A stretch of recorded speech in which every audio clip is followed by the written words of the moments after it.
Hello and welcome to episode 14 of the Films Not Movies podcast with me, Aaron. And me, Charlotte. This week we are looking at Alien Covenant. Ooh. And also looking back on Moana from last year. So let's get straight into it. Alien Covenant is directed by Ridley Scott, or Ridley Diddley Scott as I like to call him. He's directed an awful lot of things, including the original Alien, Blade Runner, and more recently The Martian, so his sci-fi chops are well known. Does that make any sense? Yeah, well-known chops. He also did one of my 80s fantasy favourites, Legend. Ah, I did not know that. Weird and Wonderful. Excellent. I didn't know he directed that. Yeah. Every Day's a School Day. This film primarily stars Michael Fassbender in dual roles of David and Walter, and also stars Catherine Waterston as Daniels. Yeah, Catherine Waterston. It's driving me mad where I'd seen her before through the whole film. Oh, see, I didn't look this up. What else has she been in? Well, she was the lead woman in Fantastic Beasts, which obviously you haven't seen. But I knew it is such a different role and such a different costume. I really couldn't place her until the very end. I was like, oh, of course. Yeah, she's playing the classic Ripley short-haired protagonist. Yeah, white vest kicking ass kind of person. Similar to the Elizabeth Shaw character in Prometheus as well. It seems to be the mould as it goes. Okay, so basic outline of this film is the crew of the colony ship Prometheus. No, that's Prometheus. The crew of the colony ship Covenant, bound for a remote planet, discover an uncharted paradise with a threat beyond their imagination, and they must attempt a harrowing escape. Yes, so it does follow straight on from Prometheus, which we actually re-watched in preparation for watching Alien Covenant. Yes, which I'm really glad we did, because it does pick up the story pretty much directly after in a comfortable place that makes sense to pick up a story. It's another colony vessel going out into deep space trying to find a new home world. Yeah, so they're off to find a new world. So there's the crew and there's about 2,000 future settlers who are all frozen in their pods. Pod people. And then something goes wrong, like an asteroid hits them and it's minor damage, but it means that the crew have to be awoken too early. And then they come across a potential new world which they think might be better than the one that they're actually bound for, and is much nearer, much nearer, and means they don't have to go back in the pods and all that kind of thing, so they decide to go and check it out, go and have a look about.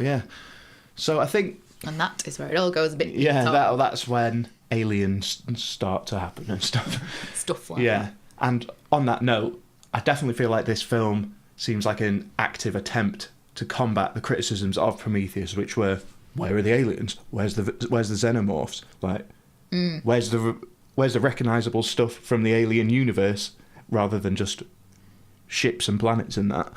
Eggs. Yeah, eggs. So they definitely thought, right, we're calling this one Alien, not Prometheus 2, even though to me it feels like Prometheus 2. Yeah. And we're chucking in aliens doing alien stuff. They're going to eat people, they're going to face hug, they're going to rip your spines out, all the usual usual fun and games, sprinting around with people shrieking in terror at them. Yeah, I mean, I would just want to add at that point, I think they combat, well, I don't know whether this was a kind of widely thought criticism of Prometheus, but for me, when I think of Prometheus, I have an overwhelming feeling of claustrophobia, but not in a good way. Because obviously, Alien and Aliens, when I think of those, I think very much of a one-ship setting for almost the entire film. Mm-hmm. But I never felt claustrophobic in a bad way, other than you feel Ripley's terror and all of that kind of stuff, but you don't feel, oh my God, give me a different setting. There's I want to just get out of here. There's not enough going on. It's not visually interesting enough, which I really felt with Prometheus, which is very much, to me, a two spaceship setting. There's the one that they're in and the one that they discover, and that's about it. And it seemed small in scope in terms of locations, and the film wasn't strong enough to carry that. Whereas in Aliens, you're so absolutely gripped that it could be in one room the whole time and you'd still be on the edge of your seat and rooting it and following it. So I feel like because this has got this world exploration part of it with all its vegetation and new world, that is a real strong positive for me, that the scope is much bigger. Yeah, because as you say, with Prometheus, they are pretty much confined to, well, a couple of different spaceships, but without much in between. And you are right, this one has a lot more planetary exploration, and I think those bits are pretty good. I like the way, they're out in the green fields. It is almost like they're on Earth. And it's got a good build to it. It's not straight in there with the alien action. You have a bit of time getting to know the crew, and the crew seems a bit better to me than the one in Prometheus, in terms of Prometheus seems very much, this is the Cockney guy who's out to protect himself, this is the other one, and they weren't very well characterised in my opinion. Yeah. Well, I think this was a bit better. Yeah, I think what they did for the crew here, which was interesting, was that they made them all couples, so everyone is in a relationship, and kind of makes sense as they're going to actively colonise, because they can become part of the society once they get there. I think the problem with the crew in this is, I don't know why there's so many of them, to the point where I can't even really work out who was with who for the first bit of it, and then classic, some of them perish. I just kind of think they could have probably cut it down to maybe 3 couples. I think that would have worked better, just from a way of being able to just track who's doing what. Yeah, who cares about who? It felt like it was about 20 of them, and it was just, I just felt like a few too many people. That didn't really bother me. I mean, I think not a major point, but some of the characters were still a bit stereotypical, I think, but on the whole, better than Prometheus. Yeah. So going back to the reintroduction of aliens into this film, which weren't in Prometheus, it definitely felt like they'd put them in because there had been this backlash that they hadn't been in previously. But it did, I think, make the film a bit more disjointed, where it felt like a Prometheus film and an Alien film kind of mashed together, and the two parts of them didn't necessarily work that well together for me. It felt like it could have been a much shorter Alien film, which was just much more in the classic Alien mould of being trapped on a ship and trying to get the aliens out. And then the Prometheus film felt like the more philosophical kind of wherever we come from type thing. And I can see what they were trying to do is that in the search for that, they found these aliens that are a huge threat to humanity rather than finding the source of humanity. But I just felt like it was 2 films mashed together. I think I disagree with you there, actually, because to me, this film kind of helps join the two together, and it helps explain where the aliens came from and joins it all together with the, I don't know what we want to call them, the original species / first men type characters from Prometheus, and made it all make sense a little bit more. There was a kind of question at the end of Prometheus for me, which was a bit, well, how did they know that? Some things weren't fully explained enough for me in Prometheus, and a lot of it was better answered by this one, and I think it made the whole thing make a bit more sense to me. I think another one of the points where we potentially disagree is some of the philosophical debate element which comes into Alien Covenant. There's some quite lengthy-ish scenes kind of debating what it is, what it means to be alive, what's the definition of life, and because obviously you've got characters who are synthetics, they are not humans, they are created, they're artificial intelligence.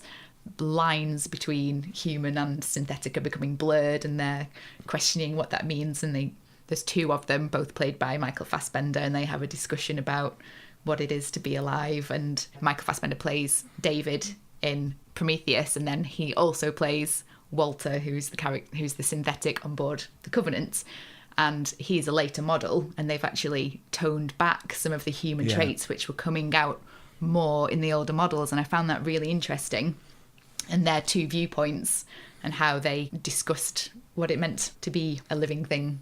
Yeah, and I can see the temptation from, I assume it's Ridley Scott's decision to go down that path of that, which was so well trodden in Prometheus. I just feel like, for me, what an Alien film I want it to be, and maybe it is because I am such a big fan of those original ones, is it actually tarnishes what I think the film should be about, is that it's the unknown of space that makes the aliens so frightening for me. And so then, and I know they're not really finding the source of the aliens, they're kind of trying to find the source of humanity. I just find it all a bit patronising and a bit pointless. Yeah, and I know you felt it was a little bit clumsily done, but I found that bit really interesting, actually, and I enjoyed it. I think it could have been done better, and some of the conversation, I mean, there was that bit where he said, I'll do the fingering. Oh my God, well, this has to be mentioned. You can't have that and, not lose the mood of the deep conversation that's going on. Whoever wrote for the Michael Fassbender scenes with him talking to himself, like, are they just trying to play up to like the Tumblr girl kind of fantasy of Michael Fassbender? This'll be a good give.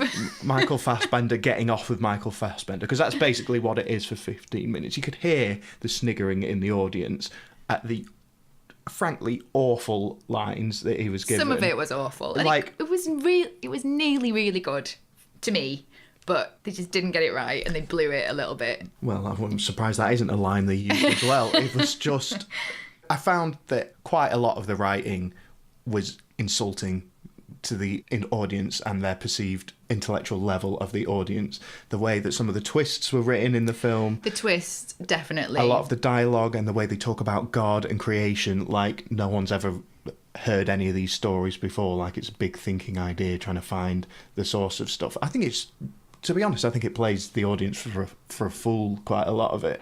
And I found myself getting annoyed with how crappy the writing was for most of the film. Yeah, I think they failed on making the character of David.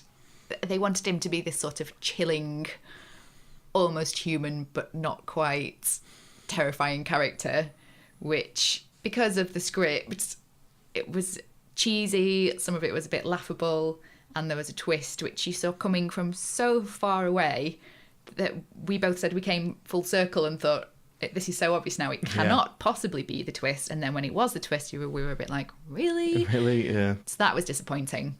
But I felt that it was nearly really well done, but just missed the mark for me. So a bit of an honourable failure. Because yeah, I think I liked what they were trying to do with that conversation about life, and it was interesting to hear what the two synthetics thought, because they'd been made differently and where they were coming from. I did quite like that bit, but I do agree it missed the mark. Yeah. And the faith thing, the faith element is quite a prominent part of Prometheus. So Elizabeth Shaw believes in God, and even when she finds out that humans weren't made by God, they were made by another alien race, it doesn't shake her faith, or she's like, who made that alien race? Yeah. That was part of her character. But the person who believes in God in this one is the leader of the crew, called Orm, who's played by Billy Crudup. And in this one, it's almost seen like his faith makes him weak. Like he's quite an ineffective leader, and he has to reluctantly fill in as leader when he's not a natural leader, and people don't really trust his judgment because of that faith that he has. So I did think that was interesting, that it wasn't the main heroine is not the believer in God this time. It's sort of somebody else, and it's not necessarily seen as a strength in his character. So I thought that was a nice flip side compared to Prometheus. Yeah, I think that bit works really well, actually. And I think those interactions between the crew, when it isn't the unnecessary millions of other crew characters, they seem like they know each other. They have a banter. You can tell who doesn't like who trusts each other, who they think is a good member of the crew, and who they think is a bit lacking, as you were saying with the Orm character. And I think that stuff works really well for me. And alongside when the classic alien is introduced and running rampage on their ship and trying to defend themselves against it, and there's a younger alien in it which plays quite almost like a bit of a baby Groot type role, who's kind of a bit cute but is still obviously terrifying. Well, I thought so. That stuff works really well for me. That's what I want Alien to be, and maybe that's fan service than putting it in at all. But for me, I'd rather they'd gone completely that way, scrap all the Prometheus stuff. They tried it. I think it really doesn't work that well and doesn't deserve any more screen time, I think, all that stuff. And I'd rather just have a paint-by-numbers Alien film that is 90 minutes. I know you should want something new, but if there's something new is rubbish, then let's just stick to the formula that works. I don't get it. Like, we've not had a great Alien film since Aliens, so that was like 30 years ago. I think we're allowed to have just a good, scary alien film, and they're using modern technology to make it scary. Hidden in the dark, you don't know where it's coming from, and the crew are trying to escape from it. Like, just make one of them. Yeah, and I do understand what you mean, and I think Catherine Waterston would have been well up to the challenge of playing the full-on Ripley versus Aliens character. I really like her, actually. I feel like she's got a really emotive face, and you really kind of go with her on, she goes on quite an emotional journey, and she's not just a tough badass. You understand where she's coming from. I thought she was great, and I thought the horror element was really well executed in this. Obviously, production values have come on a lot, and it was quite slick and quite scary and fast paced, the bits that were supposed to be like that. But I'm not on the same page with you in terms of I want another Alien film. Well, I'm glad that they've followed through on Prometheus and tried to join it all together, because it's not 100% successful, but I think I liked it more than you did in that respect. Yeah, fair enough. I mean, it isn't necessarily that I want a completely paint-by-numbers Alien film. I want a progressive Alien film that does interesting stuff and is new, but if it's an option between this or a paint-by-numbers one, I'd go paint-by-numbers every time, because this isn't an honourable failure for me. This is just a failure. Okay. So, review time. Yes. Score time. I'll let you go first. Now, this is not a great film, but to me, it's not a bad film either. And I enjoyed it. I wasn't bored at any point. I was scared. Yeah, it's got things that could have been done better, but I'm going to give it a low 3, which is controversial, given that something like Logan I also gave 3, but I would call that a high 3. Yeah. So a bit of a cop-out, but I don't think it's quite bad enough to be a 2. Okay. Yeah, for me, it was dragged up to 2 by the good alien scenes. If it hadn't been some really good horror scenes and some good crew scenes, I thought all the philosophical stuff that the foundations were built by Prometheus, which I didn't love Prometheus. When we rewatched it again, I disliked it more than the first time, where I did quite enjoy it the first time. I think it is quite a basic level of talking about the universe and who created us on a kind of primary school teaching you about God level. And I did think it was. And I think that's just for me. I think the audience could cope with more and could cope with some more interesting themes. And then the way they've blotted in the classic Alien stuff is just like, okay, the world wasn't ready for Prometheus, so we'll pretend it's an Alien film by putting in 3 or 4 really well done Alien scenes in what is just a basically still Prometheus, but just adding in what the fans want, which is some actual action. So I'm maybe being a bit too harsh, but it did anger me while I was in the cinema how terrible the writing was, how much it took the audience for a fool with the twists and stuff. So yeah, completely. From that point of view, I think Ridley Scott he made The Martian a couple of years ago, which I enjoyed thoroughly. Yeah. So he's not completely lost the plot, but I think it's time for him to hand over Alien to someone who can do it justice. It would be interesting to me to know how much of this he had in mind when he made Prometheus. Whether it was a fully visioned 2-film progression, or whether this has been tagged on and he decided what direction it was going to go on after Prometheus. I hope if he's seen it all as a whole, that would make me like it more and make more sense to me. One last thing I want to say in its favour, which to me redeemed it a little bit, and I wish they'd gone more down this route, is there was a little glimmer of, obviously because you've got the viewpoint of the synthetics, to kind of be outside of the human race and just view a species as a species, and human life is not valued over alien life, because there was a bit of a pro-alien element to it, that they are this incredible species, they're adapted, and wouldn't it be amazing, why are they not amazing, and almost rooting for them. And there were some scenes where with the alien where they weren't necessarily the bad guys, and I would have liked more of that, because I thought that was really interesting, and that redeemed the end a little bit more for me, because there was that whole other side. I wish they'd pushed that a bit more, because that was what made it a bit more interesting for me. Yeah, that's really interesting, actually. I hadn't even really thought of that angle at all, and I think you're right. If they had pushed with that thought of there's a reason why the alien are so much better than the rest of us, than humans, is it like a natural kind of evolution type thing? So it's just that little, obviously, why wouldn't it be any different? But it's always a human point of view, and you're rooting for the humans and blah, blah, blah. But to kind of have that step aside from that for somebody that's not human and is just observing both races, and to be equally fascinated and rooting for a different race, why is that bad? It's just one versus the other, but really we're all just aliens floating around in space, aren't we? So I just thought that was interesting. Yeah, but as you said, they didn't frame it like that, so I think if they did a bit. They just didn't push it enough as much as they could have. No. Cool. And now for something completely different. We're going to be talking about Disney's Moana, which came out last year and has come out fairly recently on DVD. It stars native Polynesian Auli'i Cravalho as Moana and Dwayne "The Rock" Johnson. So the setup is it's ancient Polynesia. When a terrible curse incurred by demigod Maui reaches an impetuous chieftain's daughter's island, she answers the ocean's call to seek out the demigod and set things right.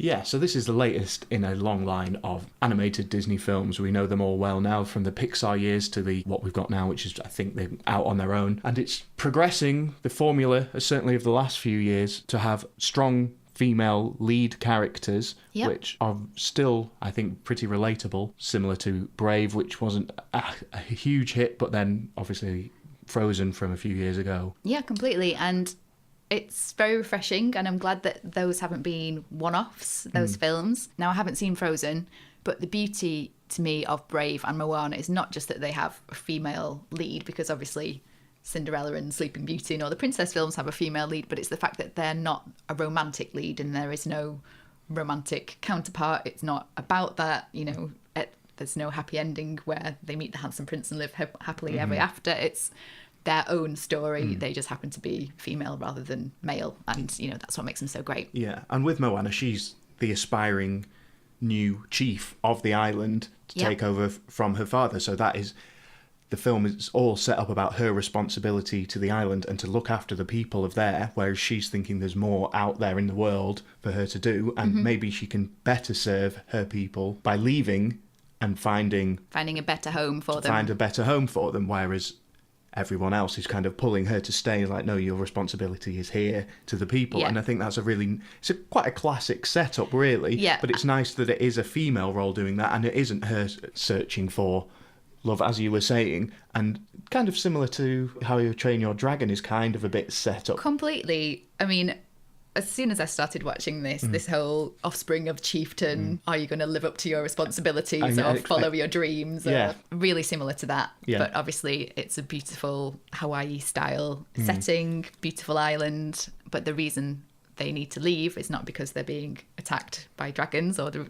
reason they need to sort the problem out is not dragons. It's because it's sort of environmental issues caused by this curse that are kind of permeating their island now. The crops are failing and everything's going a bit wrong. So she's got two options: try and solve it at home, or try and go out there and properly fix the solution. Yeah, and she has to find the character of Maui, who is Dwayne "The Rock" Johnson. Yep. And Dwayne "The Rock" Johnson meaning the wrestler, The Rock, who is pretty much an actor now. I don't even know if he does wrestling. He plays exactly the type of character you would expect The Rock to play. Yeah. Basically, his persona from wrestling is all about boisterous. The big I am. He's cocky. He's in charge.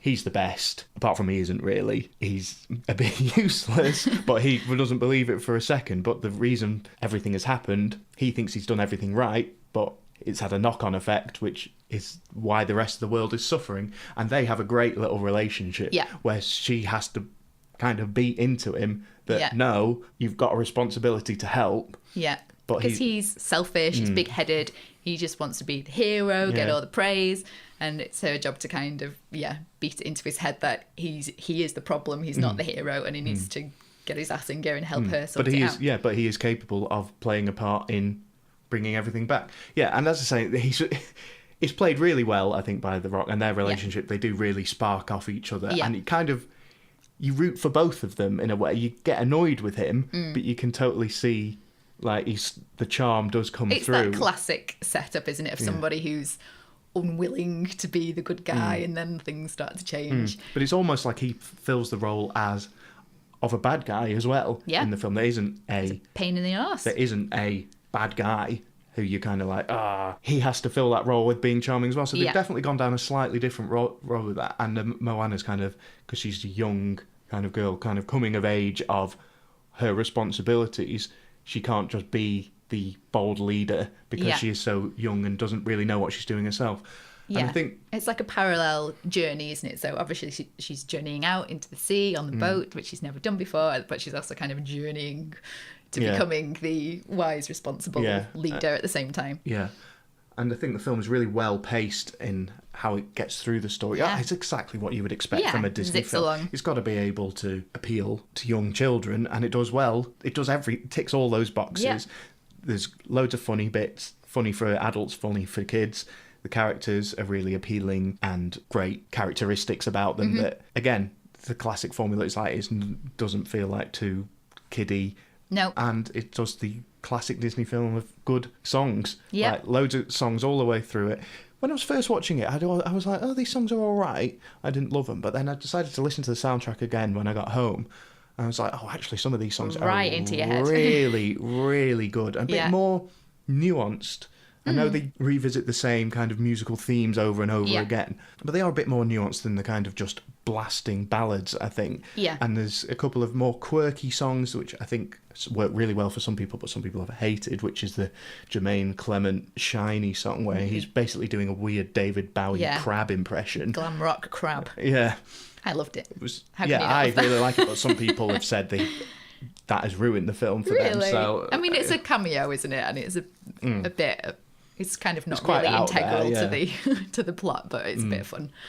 And we love Jermaine Clement, so yeah, I think that helps. So I think it's a really welcome addition, I think, to Disney getting back on track. I think for a while they were going a bit too much going off on a bit of a not so great path, and now I think they're coming back with some really good additions, and Moana is one of the better ones in the last few years, I think, for me anyway. absolutely loved it. And we watched this on the plane, didn't we? And it was kind of perfect. Yeah. Plane viewing, just got absorbed in it and enjoyed it all the way through. Suffered from a bit of altitude adjusted lacrimosity syndrome.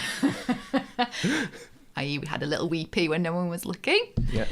I just want to say something about Maui as well, because I think apparently his character or his appearance has been criticised a little bit for being big and ugly kind of thing, which I think apparently there is an obesity problem in the Polynesian islands, and this was sort of criticised a little bit. But to me, I can kind of understand that, one, size-wise, they wanted to make him like a demigod, so bigger and better than a human. But also they had, what I think they did really well is they ensured there was no spark, even though there was lots of sparks flying, not any spark of romance between Maui and Moana. And Moana's only a young girl, but it's her and a man effectively together on a boat for very long periods of time. But they kind of kept those two characters just so that never became he was never going to lean in and brush her hair away from her face at any point. That was just not where they were going. And that whole characterization of that, I think, helped to keep those two separate. So one of the other things I want to say about this is we've talked about the similarities with How to Train Your Dragon. I think we have to talk about the role of the ocean, because to me, you could almost call this film How to Train Your Ocean. You know, the ocean is like the extra character. It's anthropomorphized, it pops up and helps her out, and it's got its own personality. And I thought that was really well done, both in how they humanized it, but also just in the beauty of the animation of the water. I think that is a real achievement. I know obviously Disney have got the best guys in the biz doing it, but they did a real good job of that. I thought that was really good work. Excellent. Any other points? Not really. I liked Hey Hey the Chicken. Yeah, Hey Hey the Chicken, played by Alan Tudyk. Oh, really? Yeah. Doing the squawks. Yeah, I mean, he probably did one. He was in there 1 minute and probably went, and then that left. But it is Alan Tudyk. Yeah, so they don't overuse the sidekick role too much there anyway. Great. So for me, I really enjoyed this film. I'd heard great things about it in advance, so I was looking forward to watching it. But a solid 4 stars for me. A really good Disney animation and ticks all the boxes, and is just a good, like, uplifting. You just feel really nice after you watch it. Totally what you would expect, but does a lot of things you wouldn't expect as well with the story. Yeah. And just wraps things up in a nice hour and a half. Why is that so hard in this day and age? But yeah, a really good romp. Completely agree. I'm going to give it 4 stars as well. Just really enjoyable from start to finish. I loved, as well as the Moana character, I loved the grandmother character and the sort of personifications of the islands. And it reminded me a little bit of that. Is it a Pixar short with the volcanoes? There's quite some strong echoes of that going on, which I really love that short. So, absolutely fantastic. Yep, great. So that's another episode in the bag. As always, you can find us on social media, on Twitter at FNM Pod, on Facebook, search Films Not Movies Podcast, on YouTube, search Films Not Movies Podcast. And we'll see you again in a couple of weeks. Yeah. Thanks for listening. Thanks for listening. Bye. Bye.